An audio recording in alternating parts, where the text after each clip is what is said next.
Chapter 20 Meeting of Jada Bharata and Rahugana. Om Shri Ganeshaya Namaha. Mudgalacharya continued the narration of the legend. The king of the province of Sindhu was Rahugana. A result of his past virtues, he performed various spiritual practices to attain peace, but to no avail. Hence, with high expectations, he visited the ashrama or hermitage of Kapila on the banks of the river Ganges. The ashrama was on the southern banks of the river Gautami. Hearing about the famous ashrama, the king left the kingdom in his palanquin. As they were travelling at great speeds, the bearers of the palanquin were soon exhausted, so passers-by were recruited as new bearers. By stroke of destiny, Jada Bharata, the great yogi and son of Angiras Muni, was enslaved hastily and selected as a bearer. O Daksha, he considered it as a prarabdha of his physical body. He was not angry about being a palanquin bearer. He had taken a vow of nonviolence. He would avoid treading on a worm or an insect.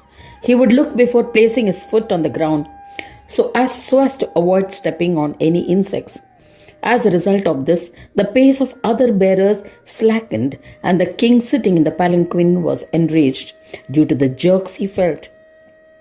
He commanded his palanquin bearers, saying, "Carry the palanquin with care." The other palanquin bearers were frightened. They pleaded to the king, "It is not our fault, O Maharaja. This new bearer swears like a drunkard." The king told the Mahatma, "How dare you walk like a drunkard in my presence? Do you not realize that this has slowed me?"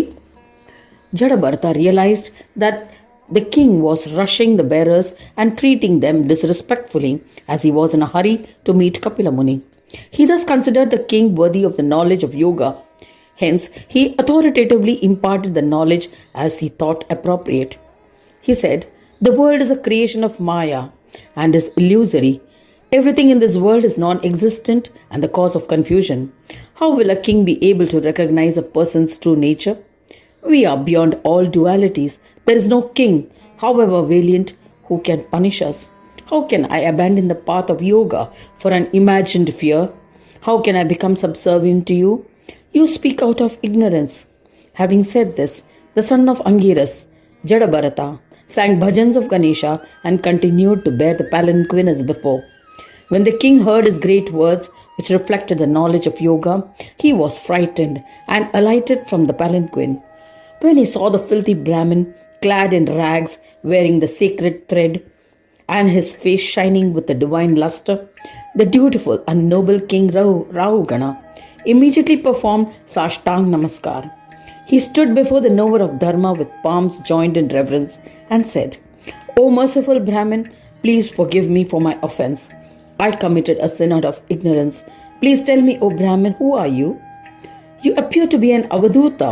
Ascetic was renounced all worldly attachments and connections, and a Mahatma who wanders anywhere at will. "O compassionate one, are you Kapila, Narada, Pulaha, Angira, Kratu, or Datta, or are you Yajnavalkya? O eminent Brahmin, I am afraid of being disrespectful to a Brahmin. There is no other deity comparable to a Brahmin in this animate or inanimate world.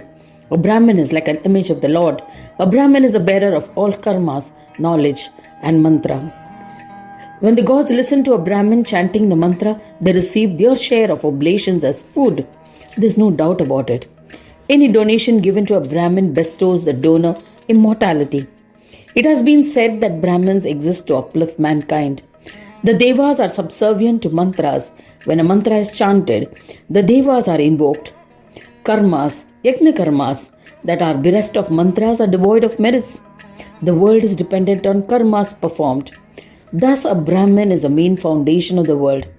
One who is engaged in karmas, is diligent in penance, is wise, is an eminent Brahmin and a yogi.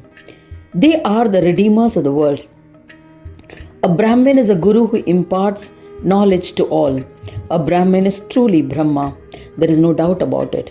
When one condemns a Brahmin, it is like offering Shiva and other gods. One is blessed with all by serving a Brahmin.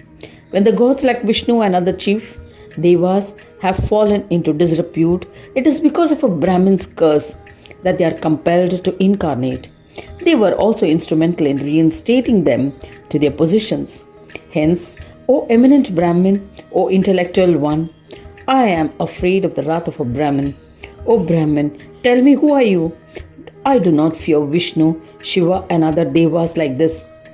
Saying this, Rahugana fell at the feet of the Brahman, touched the feet of the Brahmin with his head, and, distressed with fear, wept profusely. A merciful Jada Bharata lifted him up and replied with kind words. Thus ends the chapter 20 titled Meeting of Jada Bharata and Rahugana in the second Khanda of Purana Upanishad, Sriman Mudgal Purana, describing the legend of Ekadanta, dedicated to Sri Gajanana. End of chapter 20.